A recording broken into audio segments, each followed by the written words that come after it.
What's going on, my friends? Welcome to Rick the Batman's Your Seat at the Table. And this is a topical discussion or conversation on the Kingdom of Arnor and why did it fail, in my humble opinion, from what all the resource material and things that I have read and or seen. And I want to show you just so we're just using MERP, okay? I have the source book for Agmar and the Raiders of Cardolan. So each one of these adds new bits and pieces. And we have Thieves of Tharbad, Dark Mage of Rador, the Helmet of the Trollshaws, Bree, and more important, the Rangers of the North. This is Rangers of the North and Rangers of the North, Kingdom of Arthedain. So look at I paid $6 for Bree. How's that? Huh? How's that? And it was new when I bought it.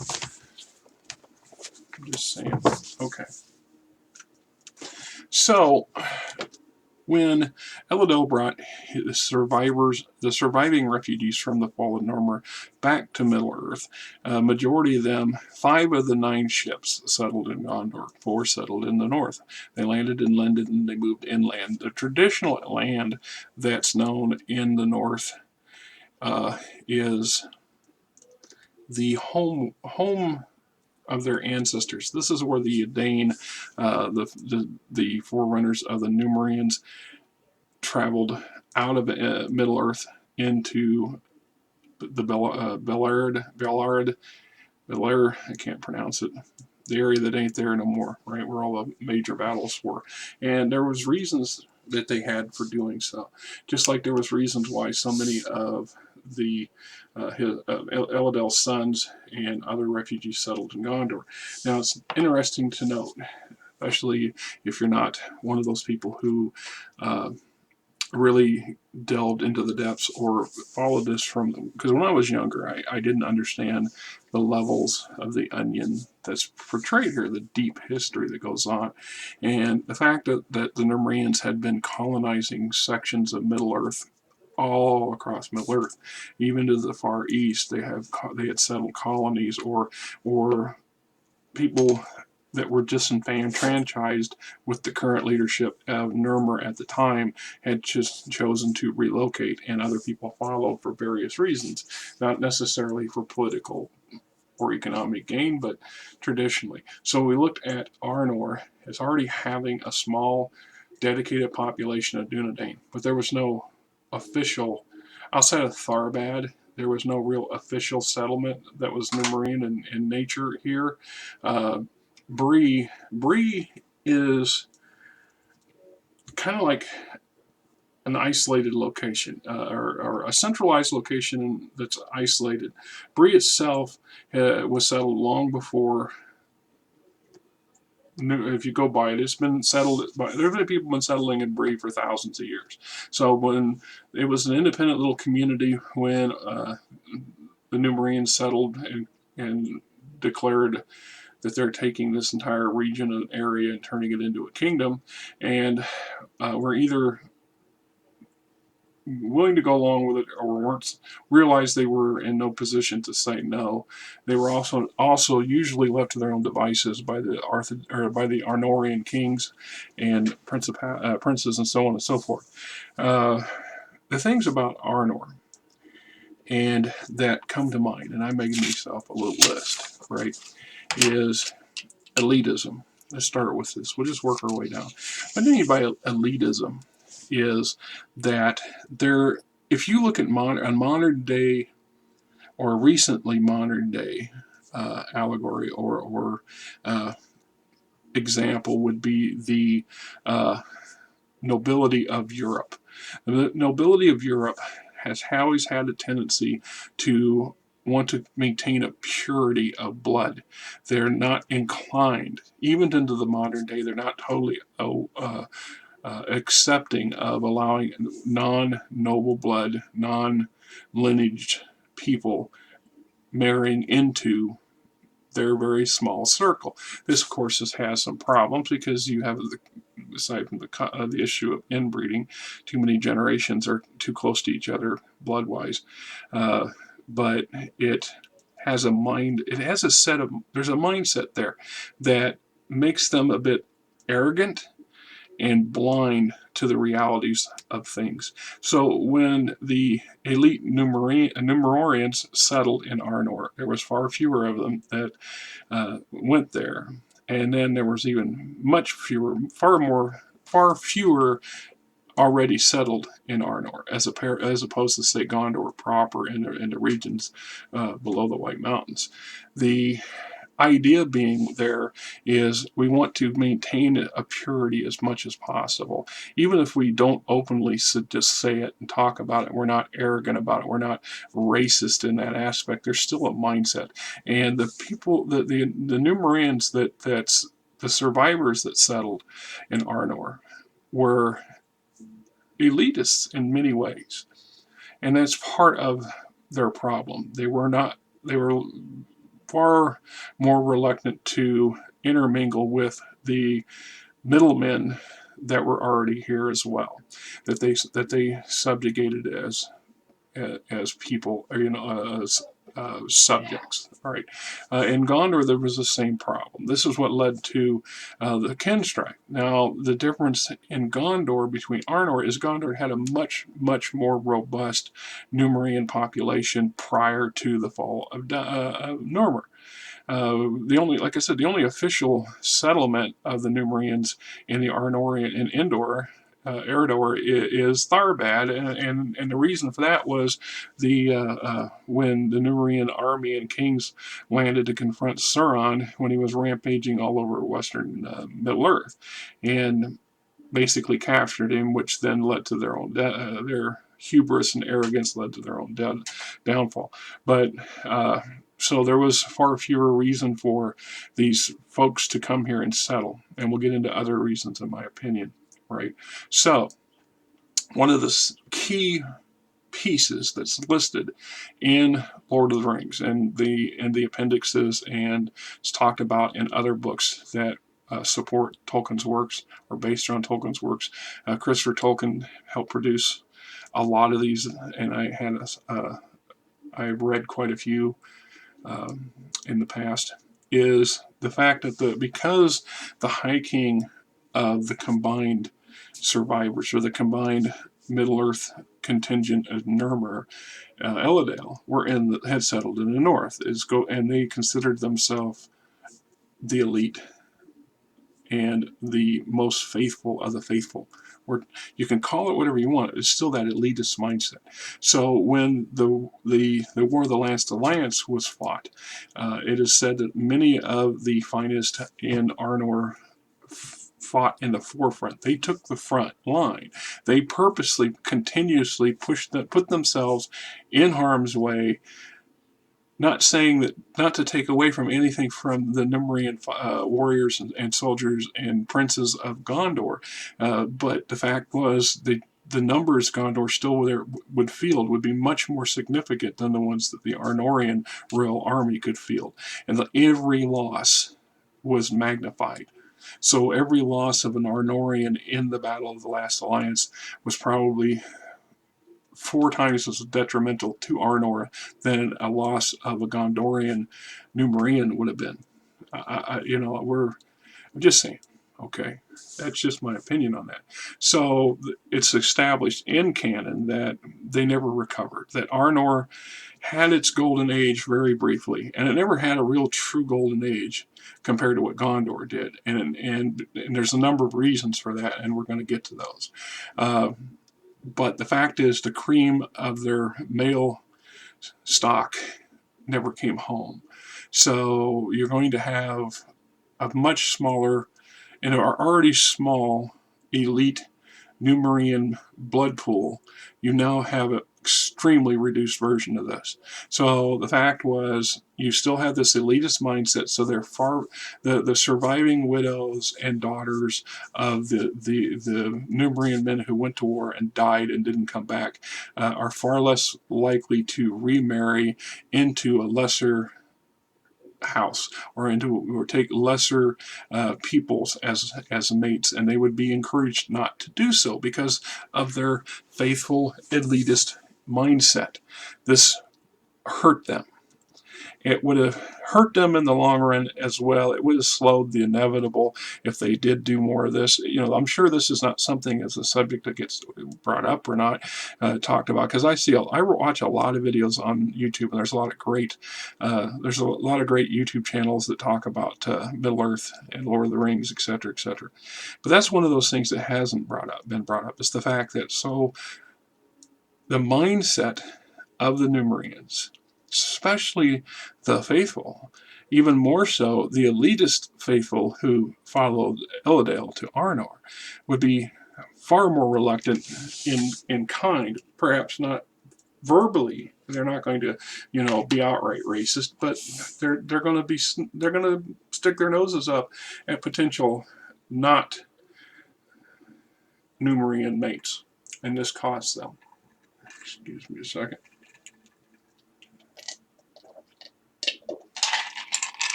Yeah, I got me a nice little Pepsi to keep my throat from getting too dry.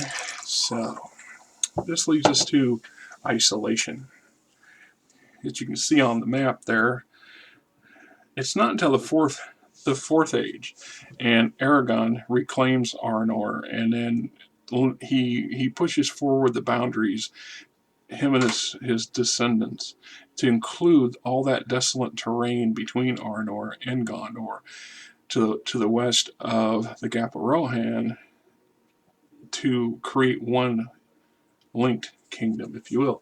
So by settling in Arnor, the elite refugees of Numeria, following Elendil, isolated themselves from the larger world around them to a significant degree, and this affects their economics. This is shown in some maps, and I'll see if I can get this one to superimpose itself like it's supposed to. You can see the breakdown. This is the Arthedain region, this is Redor, excuse me, and this is Carlin. And this whole region here is basically unsettled, unclaimed by the Numerians of Arnor, excuse me, or Gondor, although Dunlandings would argue that this is not unsettled or unclaimed. But it's established that in the north, there's only a handful of true metropolitan area, true cities. I have, from the MERP maps, of course, this is Enumus, and I always have the pronunciation issues. Numenus, or Lake Ebdom. This was the original capital, Elendil, and his chief city. And there was so much room left for expansion. You can see, just if I showed maps of Pelliger, and some of the southern Gondorian cities are vastly larger than this metropolitan area. And the next largest city is Fornorstrain, or the Noblery, or whatever they called it. And once again, it's quite defensible, but size-wise, they're modest compared to southern cities. And this has its reasonings, part because we don't have as many Numerians settled. And so, from what would that mean when Elendil and his sons came to Middle Earth? What did they expect to find? What did they hope to find? In the north, most likely, aside from regions around Tharbad, and the reason Tharbad was established was because it helped supply the armies that came to defeat Sauron before the fall of Númenor. And then it just kind of stuck around. It served as the principal seaport, as well as Londere. Londere is somewhere down in here, which meant that the majority of like Arthedain is landlocked and Redor is landlocked. They're dependent on the southern provinces to get access to foreign goods and to ship foreign material. And we do not see a large industrial base here, because that's not what their intentions were. They were a spiritual people. They were the more spiritual mindset. They were the more faithful mindset. One of the unspoken reasons, or played down reasons, that they chose, that Eladil and his followers chose to settle here, is because of the large concentrations of elves here and over here, and elvish ruins here, because they're so connected to the elvish culture and the elves themselves. Even though this, once again, not trying to be racist, is detrimental, because the Numerians are not elves, they're human. And that, even with long extended lifespans, this gives them, by trying to continue to emulate the elves that they so loved and cherished and admired, this hurt them in their mindset and in their drive. This I think would be the equivalent of an entire population, or a good chunk of the top of the population being on some kind of dope. I mean, it's kind of like being pieheads. Oh, it's all good, it's okay. We lose our ambitions because we find spiritualism much more attractive, and we can be as close to these elves as we can possibly get. We are, this was the whole. This is a subtle hubris, in my opinion, settling it the way they did here, because what was the reason for the true reason for the downfall of the Númenor? The Numerians, especially the High King, and was deceived. This is true, but he was deceived because he wanted to be deceived. There was this death cult or fatalism in their culture for a long, long time, because they were placed in a position where they could just see heaven, but they couldn't reach out and touch it. They couldn't go to heaven, where all the angels lived for eternity, and that it ate at them. It messed with their heads in subtle ways that they really didn't understand. And in the early days, they embraced the elves and the elven culture and the elven teachings, and they welcomed the elvish visitors who deigned to come to step down from heaven to visit the island of the stars, our Star-Lord, or Starland, or whatever, Númenor. And over time, this messed with their brain. They had these extreme lifespans compared to middlemen and the regular men of Middle Earth, and 4 and 5, and in some cases 6 to 8 times that length of expanse. Yet they were still mortal. And at the end of the day, they understood this, and it still tormented them. And in any contact with the elves, tormented them. And I am of an opinion that one of the prime reasons, when the Fourth Age begins, and the last of the elves had already began their migration, even at this time when Arnor settles. Elves are beginning to migrate back to the Undying Lands from Middle Earth. And then after the War of the Rings and the domination of men occurs, the elves are forced to leave on more than one, on not just physical and emotional and spiritual reasons, but for a moral reason. Because some of them are going to be aware that as long as they're present, they're always going to be an open canker or a sore to the mindset or the psyche of the human, because the humans can never be elves, and the elves can never be human. And this is probably the one unspoken reason why, in my mind, that the half-elven in Middle Earth, the half-elven in Lord of the Rings, are given an option to make a choice. And I imagine that at some point that choice is made for them. If they remain as elf long enough, they lose that ability to give up choose a mortal life, so to speak. I don't think Elrod could ever choose a mortal life at this point. He's just been an elf for far too long.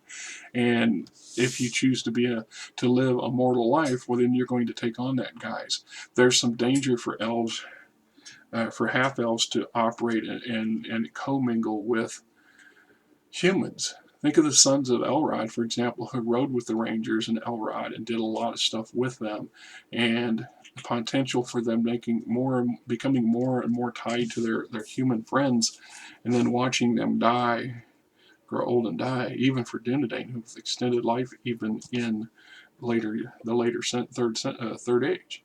Just something to consider, right? So isolation also affects the economy.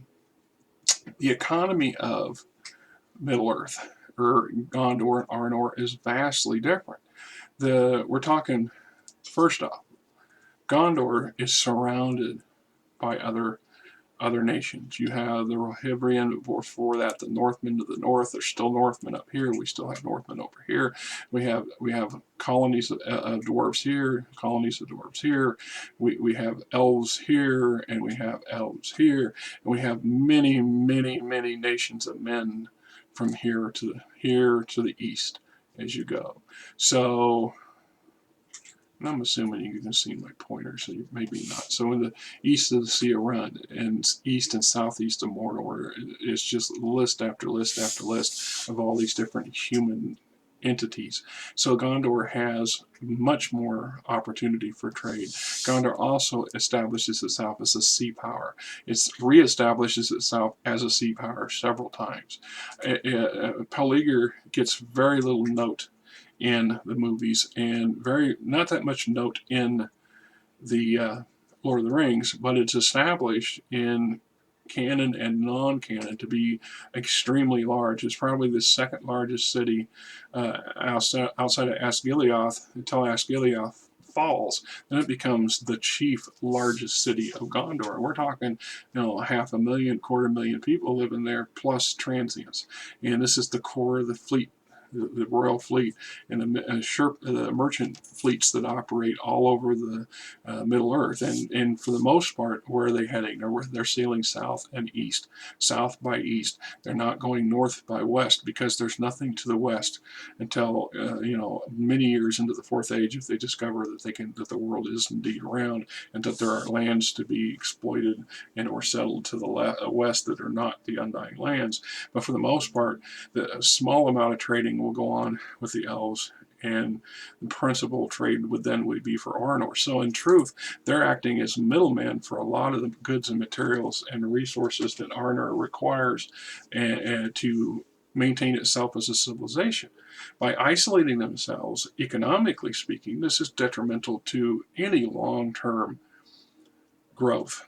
So Arnor is always going to be a very thinly populated, even if the last alliance had not happened, or if the last alliance had gone in a different way, and many of the Arnorians that went to war came home. The fact is that they were still going to be a very slow growing people and population.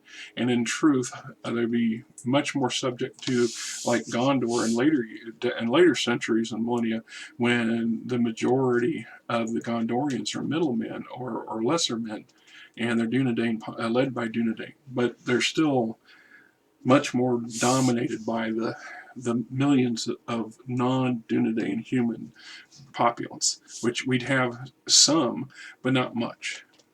And I can show another example. Arnor never established itself as being self-sufficient completely either.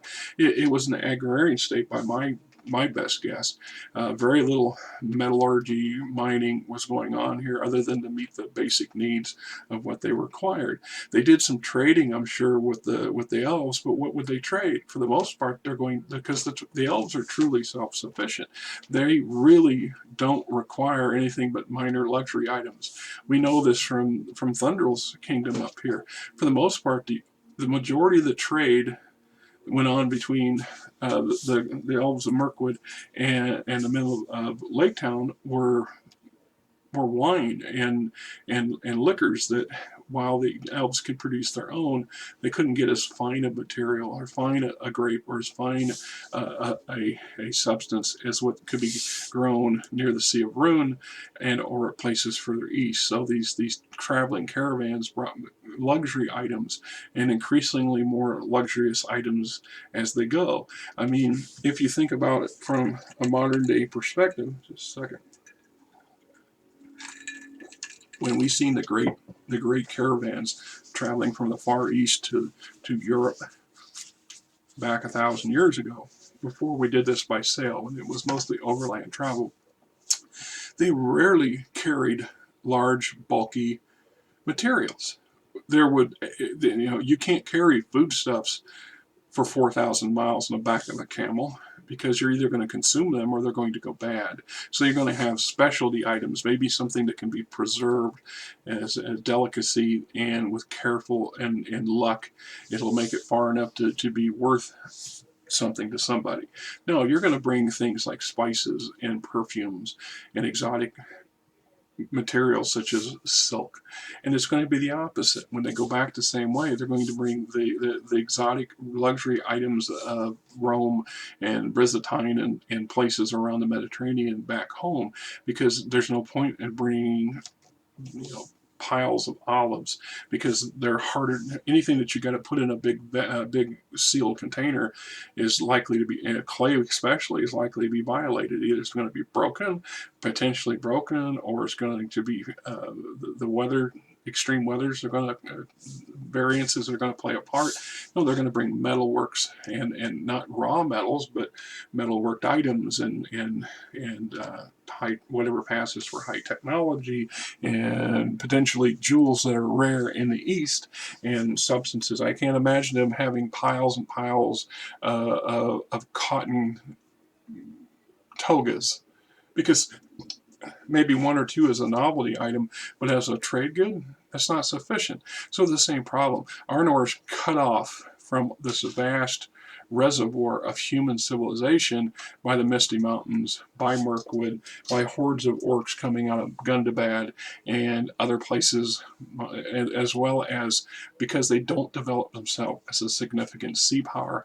They don't have the merchant ship capacity to do much trading either. That's not to say that they didn't, and they didn't have some of some note, but in numbers compared to Gondor, not, it just doesn't show itself.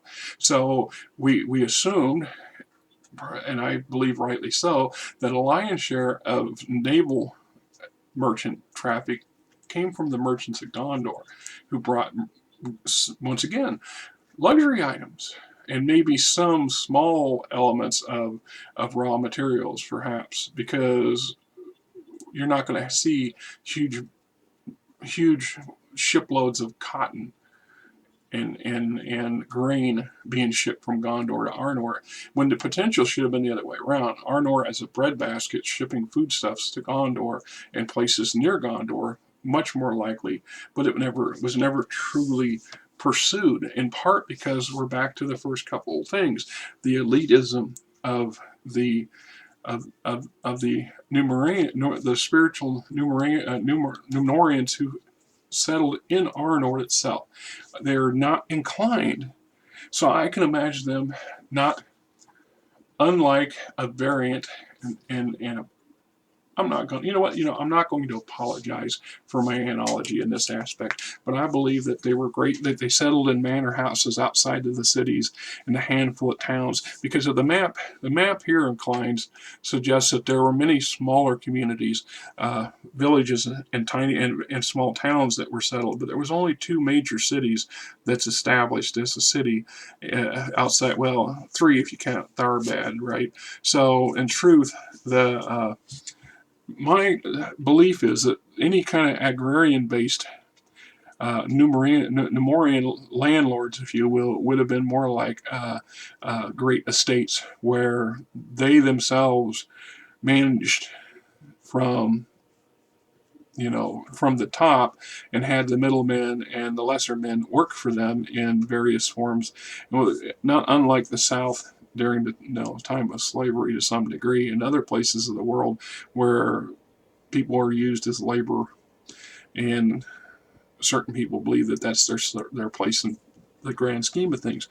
The spiritual mindset of many of the Numerians, especially the refugees who came on those 4 ships, which, if you figure those 4 ships probably only carried 500-600, maybe, if we go by the suggestion that the Numerian ship building capacity was such a vast thing, that maybe each one of these ships potentially had 1,000 refugees on board with the crew included. So at the best, 4,000 or so Numerian refugees settle in Arnor, and 5,000 or so settle in Gondor. The rest were already there from... Come on, Frankie, stop. Frankie, our shelter cat, he is desperate to get up here on the table for no good reason other than she wants to get up on the table. So, The fact is, the isolation and the elitism and the mindset of the hierarchy leads to a dearth of economics and economic growth. There's just no potential for economic expansion for Arnor outside of trade with its sister country of Gondor, and a few bits and pieces here and there, right? So this is also brings us to another problem, and I'm going to take a moment pause here, just a second.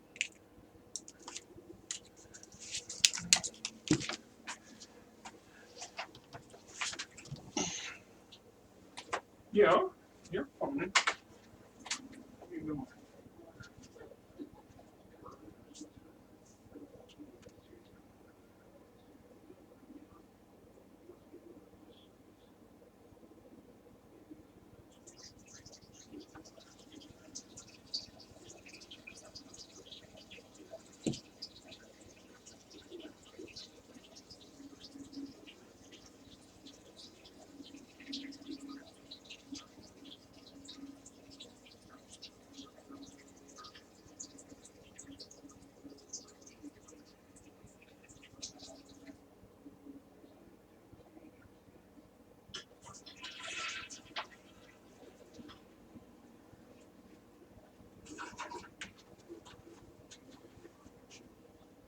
Yeah, yeah,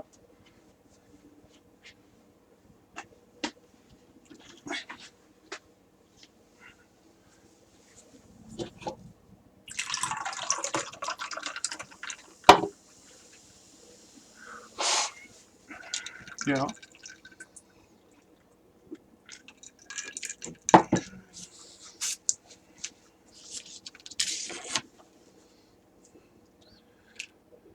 All right, the little red button's flashing on the headphones. That means the sounds back, right? Well, so isolation leads to economic issues, and this elite, spiritual, high-minded elf, elf, oh Lord, the words. I know the words, but I can never pronounce them. It's just such a sad thing because it makes me sound like an idiot more often than not. Trying to mimic and to mirror and to parrot the elves because they want to be elves themselves so bad, revering them almost to the point of being a religion to some degree. Okay, so now you're going to climb around and make a bunch of noise. The cat just loves being here with me, and she was sleeping nicely up here a while back, and now she's just running rampant. So isolation economics leads us to problems, and I think the same stuff applies in Gondor, but from a different perspective or a different angle. Because when we look at Gondor and the way Gondor works, it's going to be a different set of dynamics, but a lot of the same mindset, but it's approached in a different way. So we call it deep traditionalism, trying to be more elven than men. This is what I get about when I'm talking about elitism, beginning with not ignoring the obvious fact that elitism, such as the nobility of Earth, trying to limit marriage within their bloodlines to keep their bloodlines pure. Keeping pure Numerian bloodlines in an ever shrinking pool of genetics is a bad thing in the long run. No matter what you do, it's going to end badly. And the fact that this is not just a primary mindset of being elitism, they consider themselves, even if on a subtle level, better than their fellow Numerians because they were the faithful. They were faithful to whom? The elves and the elven traditions and elf contacts and relations that they had with various elven communities and elven peoples of significant note, and so on and so forth. And sometimes that's not necessarily a good thing, probably in a lot of ways. First off, the idea of deep traditionalisms among the Elendale's contingent, in my mind, and of the Numerian refugees, the faithful, period, is that they want to be more, they try to act more human than, or more elf than men. They try to get as close to the elven sense of perfection as they can maintain. And this is detrimental to the fact that they're not elves. They were never created to be elves, and they're imbued with, from the very creation, with a fire and a need to innovate and to adventure and to explore and to be challenged and to challenge others and to progress. And we see this in our own true nature, and sometimes progression for the sake of progression is a bad thing.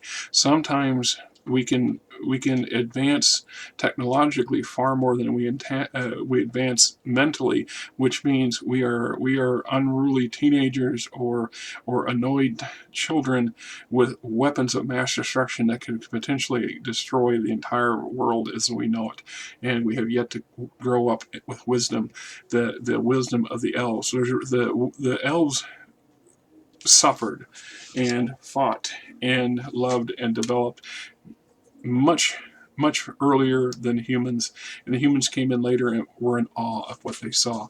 And then the ones who do interact with the elves on a regular basis become the high men for good reason. They are educated. They expand their mindsets and their views of the world, but they understand that there's a potential, and potential should be exploited and pursued and welcomed and embraced.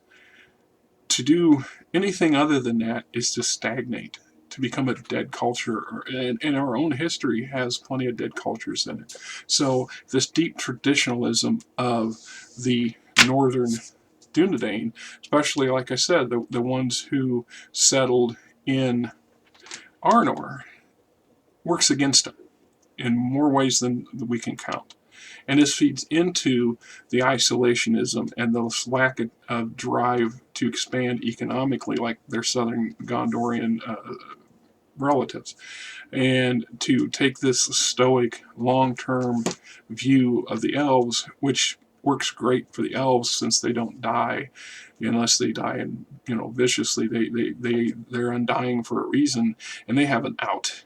They have an opportunity to go to the Undying Lands, and at some point, they all go to the Undying Lands, and they're going to leave these faithful behind, and the faithful will not be able to follow, and they will be left empty and hollow, disillusioned, desperate, and a whole other slew of things. And that would have been assuming Arnor never fell, that it continued to plod its way along slowly in the wake of its much more robust brother in the south. So think about that for a second. Then we're going to go and talk about a dedicated foe. Like I said, some of the stuff I probably could have put into a little bit different order, but I'm going by my list because this is how it came to my head. A dedicated foe in Angmar. We see the Witch King, and I find it convenient that the Witch King waits until Arnor's on its last. It's on a slow slope to disintegration on its own. All the Witch King is doing is expediting it. He's going to make it happen faster. Eventually, the whole point is to weaken this northern ally that did so much damage during the last alliance to Sauron and Sauron's forces at great cost. To expedite this destruction is the main purpose of the kingdom of Angmar and the Witch King, which we all know is the Chief Nazgul. The Angmar sets up itself up here, in this area up here, and it controls Gundabad, one of the largest Orcish settlements in Middle-earth, in Western Middle-earth. We're talking 30,000 to 100,000 orcs plus, and then all across the mountain chains, down through the Misty Mountains, across the Grey Mountains, there are other Orcish enclaves. I find it interesting that there are no reported Orcish colonies or organizations to the west. And this is dominated probably because the dwarves of the Blue Mountains and the elves of London make sure that doesn't happen. And there's not a lot of Orcish settlements or kingdoms of note in the White Mountains or in this region here. And I believe that's because Gondor and Lothlorien make damn sure that don't happen. Gondor specifically is going to make sure. I mean, Gondor and later Rohan, that's not going to happen. And Dunlandings, in and of themselves, are most likely not going to be welcoming a horde of goblins or orcs setting up in their neck of the woods either, and will probably make sure that's very difficult. We do know that there are some in here and through the Misty Mountains, and there's rumors here, especially over here near Dol Guldur, but you know, Fanghorn Forest is not conducive for goblins or orcs either, because, well, we know what the Ents, especially Hurons, are going to do to them. And Lothlorien is going to make as many opportunities of this, you know, outside of what becomes Moria. The same reason why we don't see a whole lot of orcs and goblin concentrations to the west of the Misty Mountains, especially in this region here, because there's nothing there. There's nothing there for them really to raid, and those that are there, the Dunlandings, are quite tribal and mobile, so it's just not successful territory for them to operate unless they're forced to do it. So we have this dedicated foe, and Arnor finds itself facing a pretty potent foe. And this foe is able to draw upon vast legions of goblins and orcs, but he's also able to ship in, if you will, or recruit vast, quite large contingents of Easternlings and lesser men, Dunlandings, and so on and so forth, who within Arnor are terribly disenchanted by the fact that the elitist Numerians have a tendency to look down their noses at them, even when they're smiling and trying to be polite. They still, in their mindset, this elite mindset that the faithful have and the Numerians have in general, make it so they almost inadvertently hork off everybody else who isn't trying to emulate them. So there's some advantages. Some of the middlemen who become okay with being vassals and servants and rank and file for the Numenorians is because they're trying to emulate the Numenorians to some degree. But when you get to the lesser men, the tribal men, and the tribal people who live in the wastes, they're not impressed. And if anything else, they're agitated for good reason. Many times over, they're at the losing end of the Numenorians, going back thousands of years. And so Witch King is able to use this against the Arnorians, specifically the Dunedain. And one of the earliest regions to fall that we know is Rador, and part of that is we're back to get that map, come back up, this area here, because like I said, Agmar sets up in here, and the first place that falls is here. Now this does a couple things, and when we look at it from a foe perspective, this eliminates any access to the passes of the Misty Mountains south of or north of Isengard. So you've only got two ways. You can either take the south road through Isengard, or you can take ship, but you can no longer go east, and whatever trade, economically speaking, that was going on between Arnor and the lands of, you know, the Anduin and beyond are cut off. So we now lose possibly a good portion, 20% of our economic trade, such that it is. We have a much smaller population of Dunedain who live in Rador, established in non-Vedic canon materials. It's hinted at in a few of Tolkien's works here and there, but mostly observations of other people and in-game reference material. It's suggested it was probably at its height a few hundred Dunedain families lived in Rador and were the elite, and they were arrogant elitists at that, and they went east for a reason, because they wanted to rule in some aspects. They wanted to get away from the heart of the Arnorian kingdom and kings in order to do their own thing on a more local level. And this area is also more heavily populated by Dunlandings and hillmen who have thousands, as I said, thousands of years of animosity towards the Dunedain at one level or another. So, and fewer of middlemen, fewer of the common man that we would find in the heart and of the kingdom, such as it was. So we have this dedicated foe. Now, his whole purpose of the Witch King is the destruction of Arnor, no matter how long it takes, and he's quite patient, but he expedites the fall. And the Arnorians themselves help. So when the last true king of Arnor doesn't put his foot down and say, okay, this is one of my three sons, you will be the legitimate heir to the kingdom. He decides the great idea is to split the three up. You give each one a piece of the pie. And of course, the one with the least is the one who gets Rador. And once again, that's just absurd and retarded. This leads to many petty wars and battles and frontier border wars between the three nation states, trying to, specifically around Amon Sol, Weathertop, and the Weather Hills, trying to control the heart of the kingdom and the access to two of the major trade routes. And there's only two. You got the Greenway and the Southern Road, and you got the Eastern Road that leads through the Misty Mountains and through Mirkwood, so on and so forth. There is the Dwarven Road that does reach the Blue Mountains, but the trade there is not going to be as robust. The dwarves are not a huge contingent there.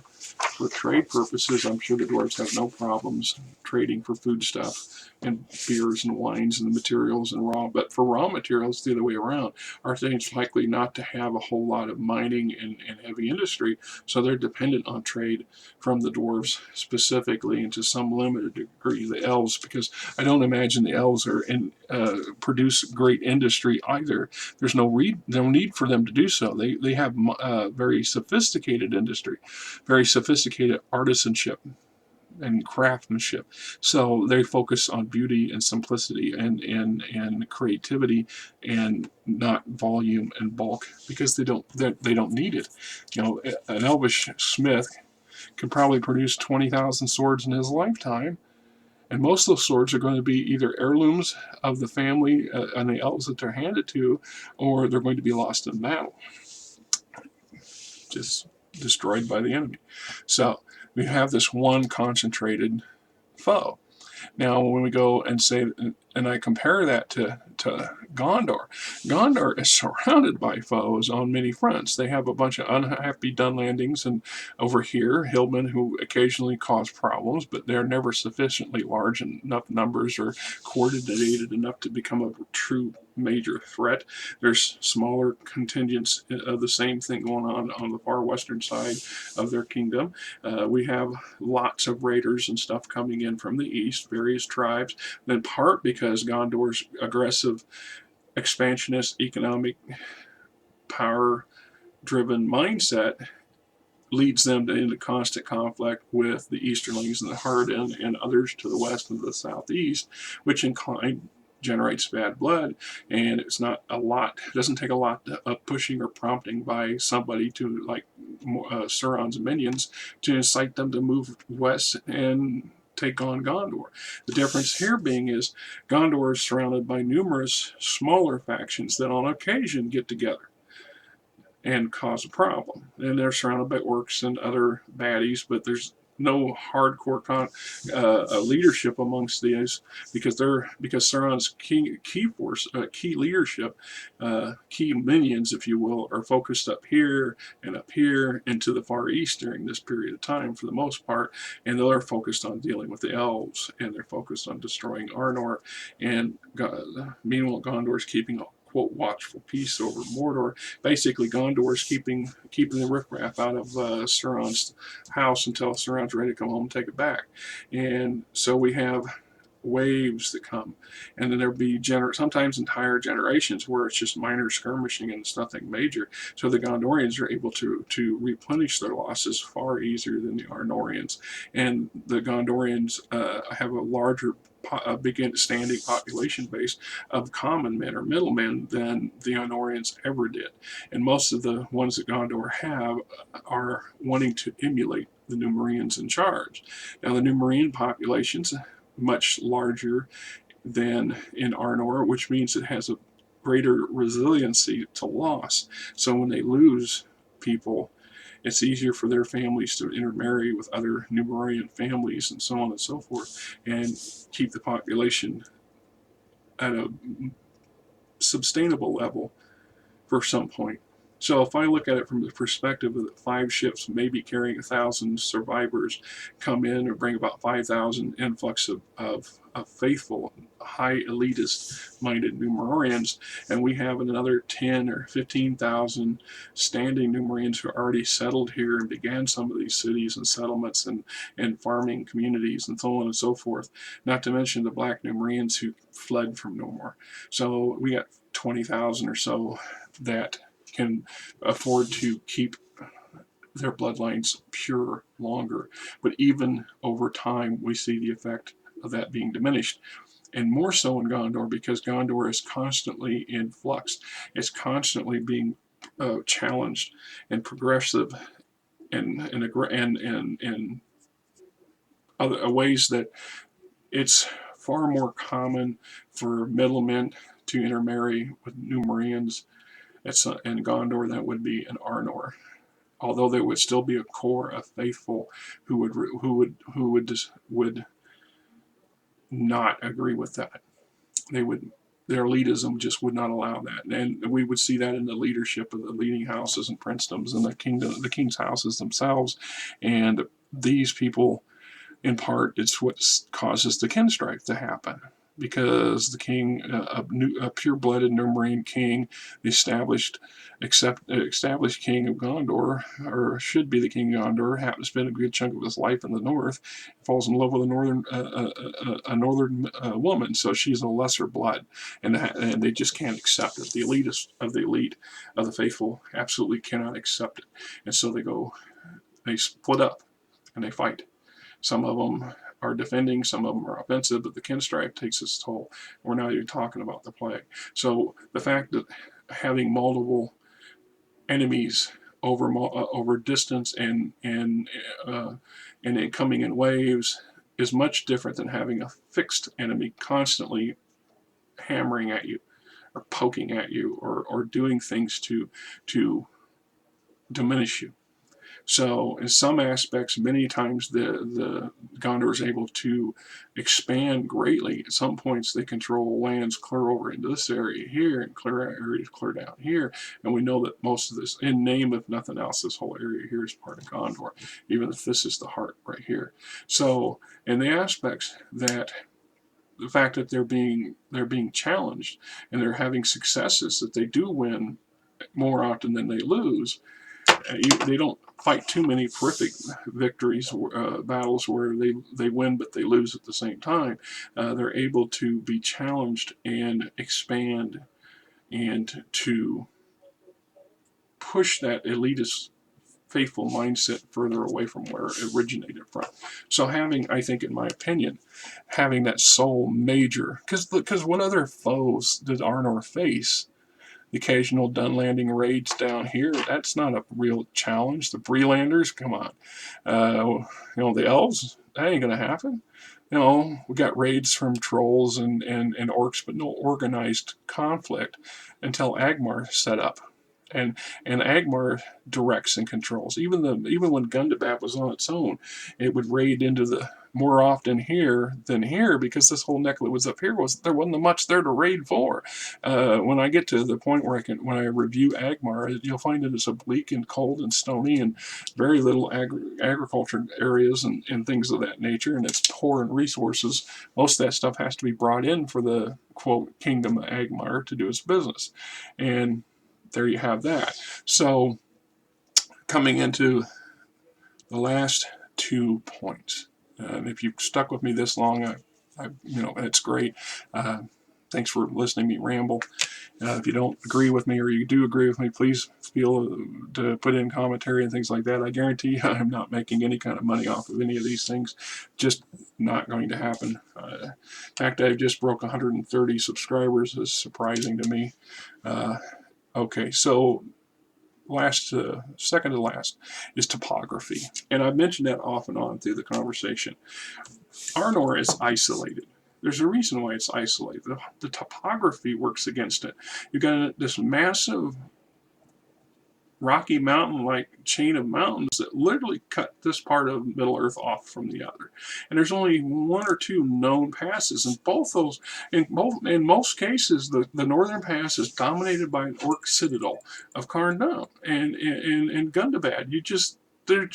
It's suicide to go through here, and then you got the main pass, and you got the high pass, and we got Goblin Town parked right underneath of it. So depending on what era and how much damage was done to the goblins might determine just how much harassment you're going to get, and only really small stealthy travelers can get through, or large, well-armed and well-defended caravans can get through these passes. And then we have the Pass of Redhorn, which is very narrow, not conducive to large caravans. Also guarded by a whole bloody kingdom full of orcs and goblins led by a Bullrog for a significant part of the Third Age. Now, this would have been different when the dwarves were there. The dwarves in Moria would have been a great source of economic success for Arnor, because Arnor would be able to supply them vast amounts of foodstuff and materials, leaving the orcs to supply them with the manufactured goods that they definitely really need.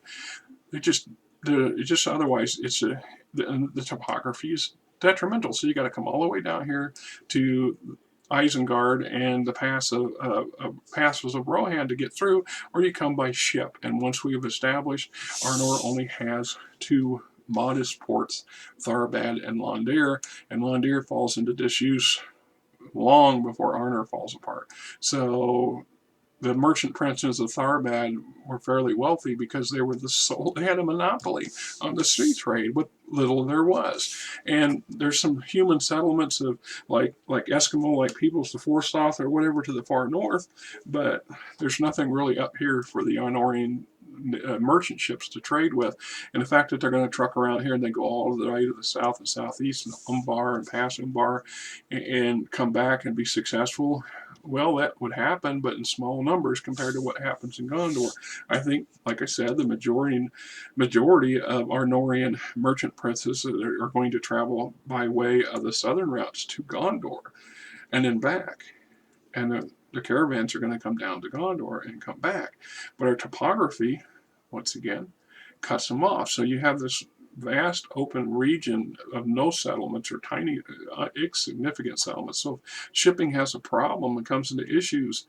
And then there's the potential for pirates, not just the corsairs of Umbar, but other pirates in general, all through this region. The Dunlandings probably in small numbers. If your ships got too close to the core, they could take their small riverboats out and get you. I'm pretty sure some of them did. So then the topography is also it's also cut off in part because you can't expand into these resource-rich mountains because the dwarves are there, and they're not going to be conducive to doing that. And these sea-bearing areas are already populated by elves who I'm sure exploit them much more efficiently than us humans, of course. But seafood and other raw materials that they need come from these areas. Arnorians cannot expand. The only places they can really expand into is up to the mountains. And this whole area up in here is established as the Trollfells, and very, very rugged, very nasty terrain, very difficult terrain, but more importantly, accessible from huge amounts of evil creatures that have no problems killing you. And then you have this whole region down here, which is basically open plains. Millennia ago, at the height of the Numerian, Númenor, this was it's established, this whole area was one huge vast forest. And it had been deforested to feed the industrial and ship-growing strength of Númenor to the point where it ruined the land. So most of this land is poor for anything other than grazing sheep on, maybe. And it's the home of all these Dunlandings and hillmen that were basically shoved south and shoved west by these two major powers at one time or another, and you're going to be fighting, trying to annex that. It's not until the Fourth Age that it's implied that Aragon basically does do that. He incorporates them. He folds them into his vast kingdom. So that topography is not in the favor of Arnor, where the topography in Gondor actually acts as a funnel. The fact that you have Mordor to the east means that lots of trade come up from the northeast and from the east this way, coming down or heading west and then coming down past the Ash Mountains, or whichever mountain chain that northern chain is, and then hit the Anduin, and you have Anduin acts as a major naval water conduit for shipping up to a certain point near Minas Tirith. It's accessible by deep ocean going boats, but lots of other boats can make that trip up and down the river, although the populations in the farther northern expanse are not nearly as dense as they are to the east. And it's just like to the Heredian road to the south, even except at the extreme times of conflict, Gondor would still be conducting trade with the Far East and the Southeast and the South quite heavily. And then the fact that they are a sea power implies a large economic seagoing merchant class too. You don't generally have a heavy navy presence, a royal navy presence, without having the merchant marine, so to speak, or the private merchant trading houses and trading families backing that up and conducing it. Plus, they have an internal economics and topography works to their advantage, where most of the kingdom is protected.